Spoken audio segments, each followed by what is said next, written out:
Well, it happened. The great Stan Lee has left us. It's weird because he's been someone who's always been a part of comic books as long as I've known about him. I'm much too young to have read anything that he wrote while it was being published. By the time I got into comics, Stan Lee was already out at Marvel, but his name was everywhere in Marvel, and so was his picture. So much so that whenever I saw pictures of Stan without his iconic glasses, I never recognized him. But I've got no trouble recognizing what Stan created, and damn did this man create. Many of the best known and beloved comic book characters came from this man's head. Think about that. We're talking about dozens of long-lasting characters, most of whom already had the building blocks that would make them great characters already there when Stan created them. Sure, plenty of these characters would go on to greatness in the hands of other writers and artists, but few people can say they've created this many viable characters that have stood for over 60 years. Part of the reason for this success is because Stan did something that few others thought to do and even fewer achieved. He became the ultimate pitchman. He took his general concept of making relatable characters by giving them problems, effectively turning it into a financially viable gimmick, and ran with it. DC Comics was the place where you were introduced to superheroes. Marvel was the place where you grew up with them. And then Stan promoted the comics. Himself. In person. Most of us don't think this is weird because we all grew up with Stan out there saying Excelsior all the time. But this was really unusual. He made himself a personality, understood that this could sell as many if not more comics, yet wanted to check out what he had brewing at Marvel. He was so good at it that other comic book creators like Bob Kane tried to copy it, but never quite got anywhere near Stan's level. Stan had this quirky charm about him that just drew you in.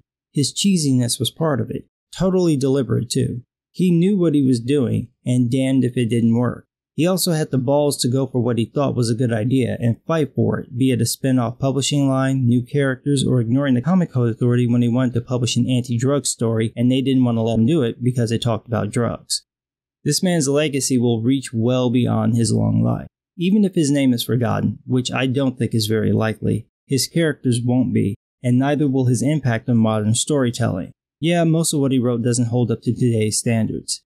It reads as cliched and maybe cheesy, but you can tell he had a lot of fun writing some of the stuff.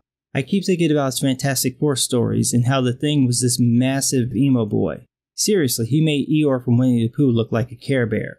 All that was missing was a Sade song. You want to say to the man, why don't you just go and drown yourself? And then you realize, that probably wouldn't work. He'd just sink to the bottom and go, alright, who's gonna love this ugly mug? That was classic Stan Lee, just laying it on thick. But those stories are still a joy to read because Stan got it. You're supposed to want to read the books. You're supposed to want to come back for more. The cool thing about what Stan Lee did is that his influence reaches beyond comics to TV, to film, and to video games. Quick example, without Stan Lee, there'd be no Power Rangers. That's right, Power Rangers, or rather the Super Sentai series, was born out of the Japanese version of Spider-Man. Lose that, and there goes Kamen Rider, pretty much any Toketsu show, Sailor Moon, Voltron, and everything inspired by that. That's the legacy Stan Lee leaves behind.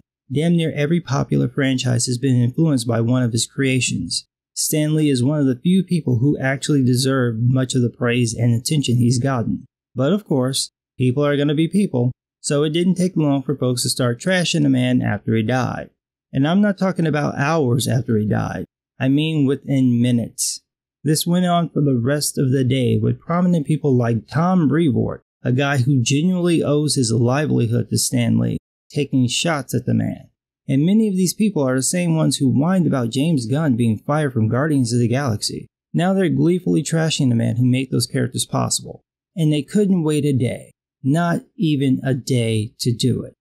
Thing is, none of that changes anything about Stan Lee's legacy. He could be everything they claim and worse and still deserve the recognition for the things he's achieved and the impact he's had, because look at what he's done. So many great characters, so many great concepts, the very idea of making superheroes more complicated and making that something that was approachable to the general audience. That was how Stan sold the stories. Not just to kids, but to anyone who wanted to pick up the books. Stan Lee was an icon, not just within the comic book community, but within popular culture. He understood that these were just stories, but stories people wanted and needed to read. He got that adults, just like kids, need a little bit of wonder and magic in their lives, and he was willing to give it to them. So here's to Stan Lee, the man, the legend, and now the epic myth. Excelsior!